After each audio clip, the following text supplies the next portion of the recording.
Okay, thank you all for joining. My name is Elena Smith. I am the chair of the Early Careers Committee for IHIN.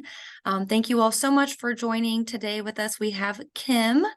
And I apologize, I don't have your bio because this is for Katie, but if you want to go ahead and give us an overview of yourself, we'll get that started. Well, I have the sheet, so I'll pretend that I'm Katie before. So I'll just read what she was going to read. And I'll read it in third person. um, it says Dr. Kimberly McElroy Jones is the Director of Community Partnerships for Community Health at Eskenazi Health, working with the Social Determinants of Health team. Dr. Kim earned her bachelor's degree in organizational leadership and supervision from Indiana University, Purdue University at Indianapolis in 2001. In addition, she earned a Master of Science degree in adult education from IU Indianapolis in 2004 and a Master of Health Administration degree from the University of Southern Indiana in 2013. Dr. Kim also earned a PhD in Organization and Management at Capella University in Minneapolis, Minnesota. In 2015, she graduated with her Doctor of Ministry degree from United Theological Seminary in Dayton, Ohio. Dr. Kim devotes a significant amount of time in volunteer pursuits, church activities, and other community activities.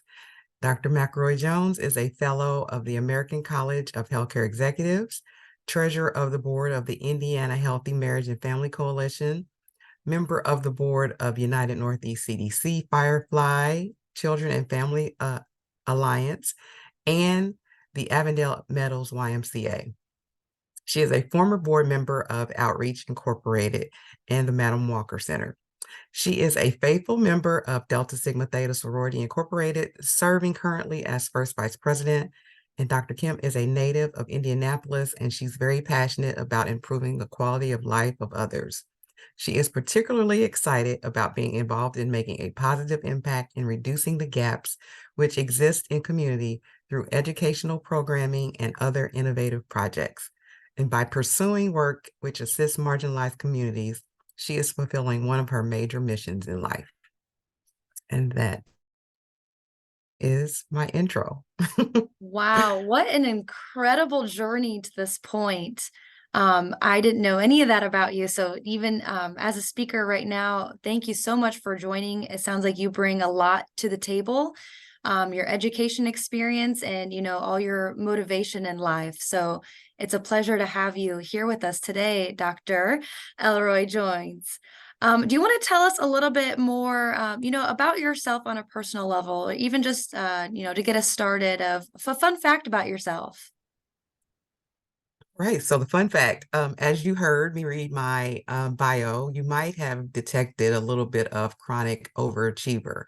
So I think that you might, a lot of people say, well, oh my God, what are you doing? You're always somewhere. And so I find joy in giving back. I spent my time in educational pursuits. I got 5 degrees. Not only do I have, these 5 degrees, I also am a real estate broker, and an ordained minister. And so, that's probably my fun fact. I'm an overachiever. Do you have time to sleep? That Oh my is the question I goodness. get a lot. That's so funny. When do you sleep? That's my hobby is sleeping. So, You're telling me you can do all that and still get the 6 to 8 hours of sleep as a recommendation? yep, yep. Wow, that is amazing. Switching gears into, you have obtained your fellowship through ACHE. Can you tell us about your involvement in ACHE or the local chapter IHIN up to this point? hmm So the way I got involved in healthcare is my first role was I was working as a central supply technician at the time it was Humana Women's Hospital, but it's now part of the Ascension Health Network. And so I started in healthcare and I did that role for a couple of years. And then I transitioned over to Riley Hospital when it was a part of IU Medical Center and was a pharmacy technician for 4 years and then got promoted as a supervisor in the pharmacy and did that for about 5 years. And then I transitioned over into pharmacy tech education, still at IU at the time. So it's IU Health now. And so I found, because obviously I've been there that many years, that I really enjoyed working in the healthcare environment. And so I'm actually really transitioned over to the IU Medical Center because I wanted to finish my degree because I have a very non-traditional educational path. I went to IU right out of high school, and then wasn't able to finish because I didn't have any parental support really. No one in my family had attended college before, and so I was kind of trying to figure it out, and so I didn't figure it out so well. So I was like, I thought I only had the ability, at least I was like, I think I'm smart enough to at least get a bachelor's degree. And so that's why I transitioned over to IU, because I knew that they had this benefit where they would pay for part of your education. So I started working at IU, and then I transitioned and started finishing up my education. And so I finished my bachelor's degree while I was working in the educational services department as a pharmacy tech instructor. And then because I was teaching, I said, well, I think I will to start pursuing a master's in adult education. I was like, well, this bachelor's degree, it took me a little while, but not too long because I started working full time and going to school full time. I didn't take part-time hours. I was doing full-time hours. So I guess that overachiever, kind of helped me because it's like, I'm like, it's going to take me forever to finish this bachelor's degree if I just take one or two classes. And so I just buckled down and just gave up my personal life and just did it. So anyway, I found out after I finished the master's in adult ed that the traditional degree for healthcare leadership was the master's of health administration. And so I learned that through my exposure to IHN. And so then I transitioned and started trying to work on an MHA. And I did that at IU because I was going to pursue a law degree. I was going to do the joint JD MHA. And so I started the MHA at IU, and then I didn't get accepted into law school. And then I was like, I'm not going to keep trying to do this. And so I had a mentor in healthcare and said, well, two masters don't make a PhD. And so that's how I got encouraged to pursue the PhD. So I did that, but then eventually went back and finished the MHA, as you heard in my bio, because I wanted to pursue healthcare leadership. And so that's why I got involved with IHN. I was like, well, I need to be involved in these networks. I got exposure through being in the MHA classes first at IU, and then when I transitioned to USI. And so that's how I got involved in IHN. That's a long answer, but No, I think it really just proves the point that everyone's journey is a little bit different. So thank you for sharing, that non-traditional path, and how even though, not getting accepted into law school doesn't stop you from moving forward, and Mhm. maybe into a direction that you were meant to be in. So Yes. I don't think there's anything wrong with a long answer. Katie did tell me that her auto is working, so I'm going to pass the ball over to her. Thank you. All right. Hey, Katie. Hi, yeah, sorry about that, especially about it taking so long. But I did want to at least ask you the question about a time that has shaped you professionally into the person you are now. Sure. So I think having worked in more non-traditional roles, so I started in clinical facing roles. So I was in surgery as a central supply technician and even got all the certifications for that, and then moved into pharmacy technician and got certifications for that, and then just pursuing that. And then transitioning out of that clinical space into more non-traditional roles. That same mentor that told me I should pursue a PhD versus get a second master's, which I ended up getting a second master's anyway, but was really encouraging me for leadership. And so she said, well, sometimes you have to leave the organization that you're in, because I had been moving through that traditional trajectory of moving up through the ranks, so starting in the lower entry level roles and then moving up into education and leadership. And so she said to really get to the next level, you sometimes you have to leave where you are. And so I transitioned from IU Health, at the time was called Clarion Health, and moved over to St. Vincent. And so in this role, I got to create a position that had never existed before. I became the executive director of the Metropolitan Indianapolis Central Indiana Area Health Education Center. So it was a grant funded role that kind of tied into not only my healthcare experience, but also my experience of having difficulty pursuing my education in school. So it focused on um, helping those matriculate into higher ed, K through 12 students that are trying to pursue higher ed. So it had that aspect to it, and then also trying to get them encouraged to go into healthcare careers. So it was like the perfect marriage for me. And so I think that role really shaped me because it gave me the opportunity to get the first higher level role in healthcare as an executive director in the healthcare system. And so, although it wasn't directly in, the operations of the hospital, it was more, community facing. I think that was the role that really shaped me more. Yeah, that's awesome. And I love to hear about you being able to create your own position. I think that is a very lucky thing. And it being the marriage of all of your past experiences is something we can all hope for. Mhm. I also wanted to ask about what advice you might have for an early careerist at the beginning of their career, just finishing their MHA degree or their education. Yeah, I would say that exposure is very key. Not only to mentors. Of course, I'm a woman of color, so there weren't a lot of women of color in healthcare that I had exposure to. So I would try to seek out any type of role model mentor that I could. Sometimes I would um, people would mentor me from afar. They wouldn't even know that they were my mentor. So just exposure and observation, I think, is really key. And then having those opportunities to internships, even if it's unpaid. So a lot of times people discount unpaid internships, but you can gain a lot of experience and obviously you can add that to your resume. And so I think those type of things are very important. Yeah, I definitely agree. And I think we're lucky to have people like you now in the field that can be those mentors where you might not have had one in your experience coming up.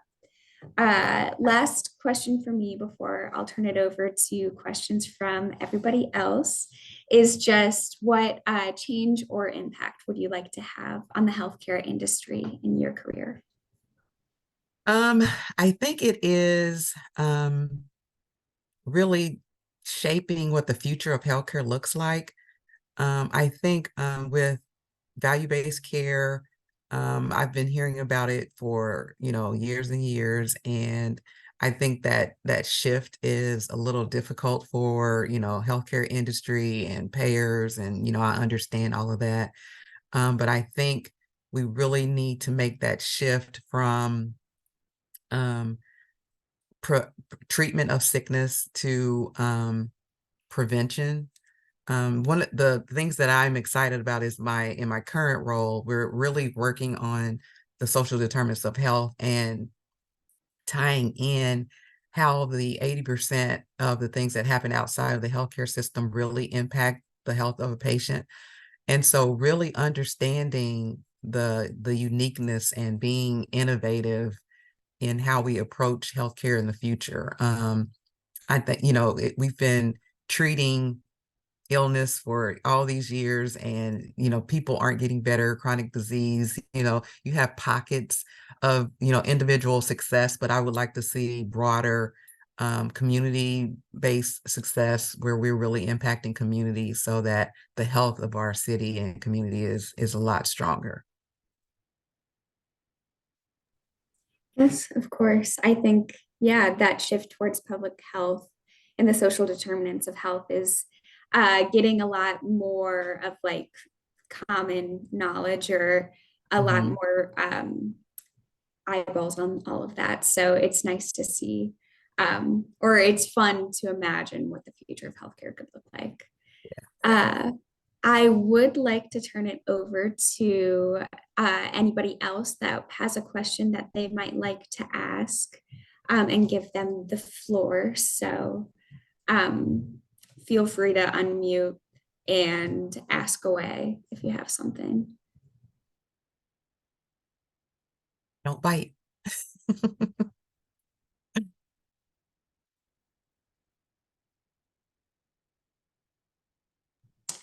And if not, I think we can keep I'll on. I'll I'll start us off with some questions. It's not every day you get time with a high level executive. So if there's any students or early careers on the call, now is the time. So Dr. McElroy Jones, my question is, I joined ACHE as a student, and I've been involved now for a number of years since graduating, and starting to look at what it would take to sit for that, exam and all the credits. So I guess we just want to hear your thoughts on how being involved with ACHE over these amount of years has had a return, either for you professionally or, the networking piece. What really sticks out when you're reflecting on the time that you've put and the amount of money, that you've put towards your membership throughout these years? I would say that it has been invaluable, especially if you are younger. Initially, I got involved because I was really, really, really, really ambitious, and I wanted to run a hospital. And I was like, okay, how do I get to what do I need to do to run this hospital? And so I would see things, and I was like, I saw FACHE after a couple of healthcare leaders' names, and I was like, what is that? And so I was like, well, a lot of these people that have that after their name, they're running the hospital. So that's why I initially pursued it. And so, but I'm no longer in that space because my life is not really, singularly focused. I have a lot of different interests. And so I think running a hospital at this point would really overtake a lot of my time that I really don't want to give up. But even in that, I still like I just went to Congress earlier this year, and you're able to interact with people. It's a great experience, and obviously you get the credits that help with maintaining the certification. But I'm able to see people that I've interacted with in the past.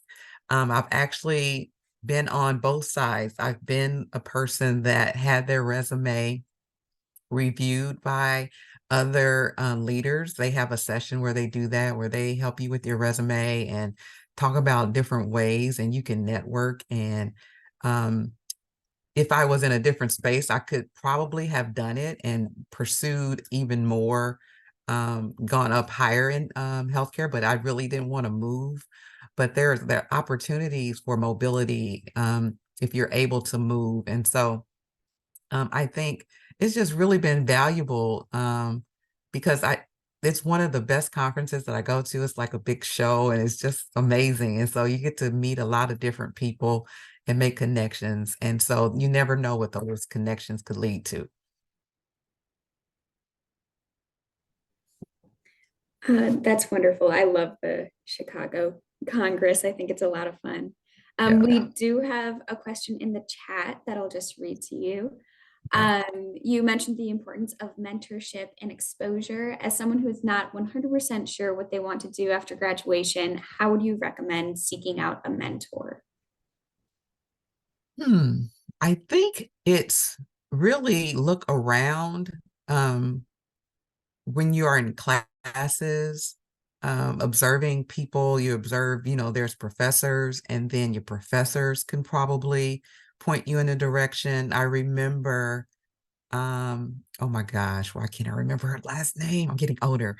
But one of my professors when I was at IU in the MHA program, Sarah, I'm sure you all know her, Sarah. But she, even if she wasn't directly mentoring, she would always try to seek out mentors for individuals. There's, always looking on job boards for summer. Yes, Sarah Johnson. Thank you. She's freaking amazing. Yes. So, and I remember when I got my FACHE and they have a session at Congress, and so she was like, oh my God. Oh, see, it's too early in the morning. I can't remember anything. But anyway, she was there and we got to take a picture together. So she remembered me when I was a lowly MHA student. And then she got to be a part of my ceremony because it's like a cap and gown ceremony when you get your fellow. And so it's just amazing. So just really seeking out people that you are around. I believe that the people that we are around are around us for a reason. So, you just have to figure out and discern who are the right people that you need to be connecting with. And if they aren't the person, they can possibly connect you to someone who might be that person. So just really seeking out different avenues. And so it might be a role because I get excited, as you can see. I didn't really choose this path. This path kind of got created because, but it's a path that I wouldn't trade for the world. And so it's just really just taking it in as you are moving through life and who are you coming in contact with. I think the people don't miss out on the opportunities for the exposure to the people that you're supposed to be exposed to, and just really take up on those.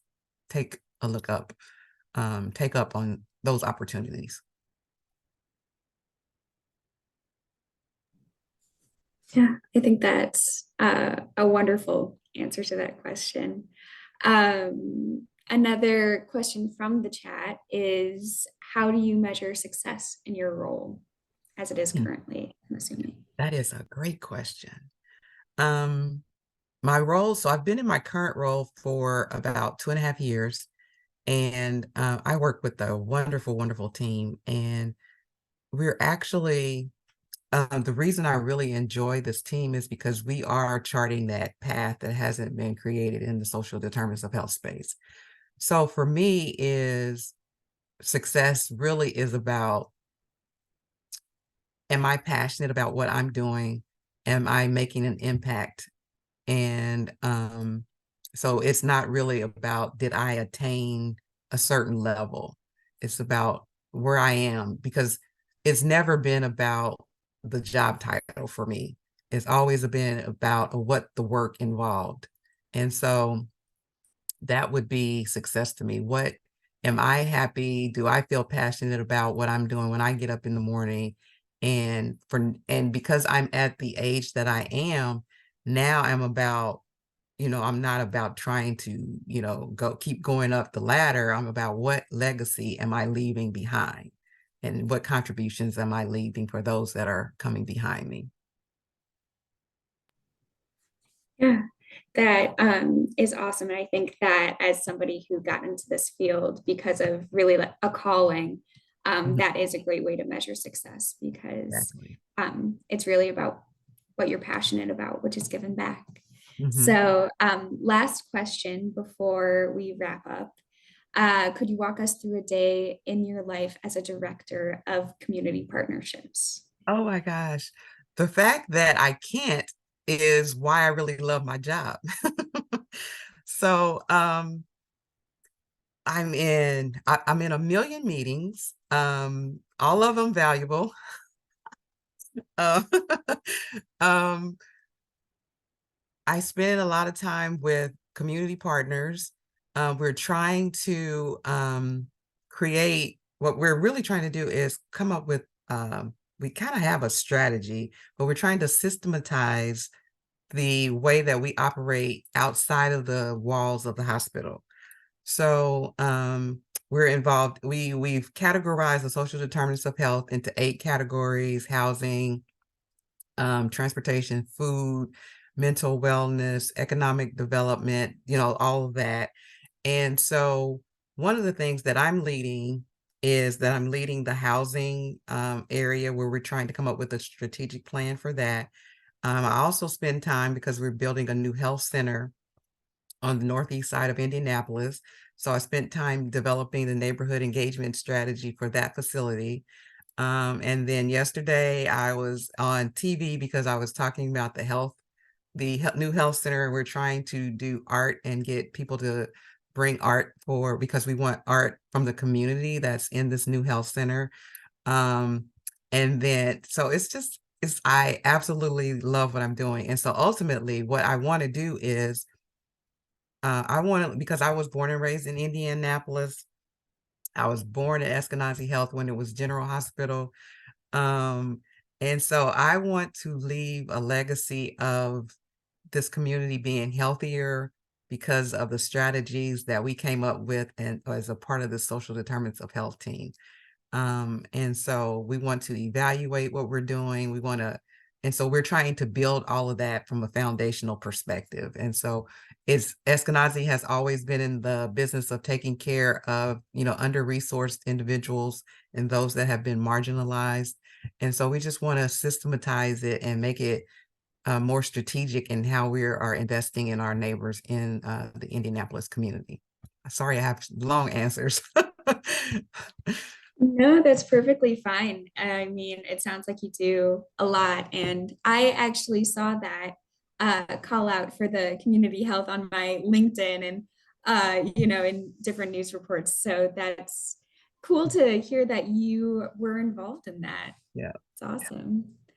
Um, yes, I do want to thank you so much for your time and also to shout out our next event, which will be October 19th from 5:30 to 7:30. It is pop into your fellowship or into your career. So there will be popcorn and there will be a panel discussing, the different opportunities for people who are finishing up their degree, whether that is a fellowship or starting a job right away. So it should be really great. And again, that's on October 19th. I think Elena put a link to the Eventbrite page in the chat. So everyone can check that out. And yeah, thank you again. I really appreciate having heard from you today. Thank you. I appreciate the opportunity.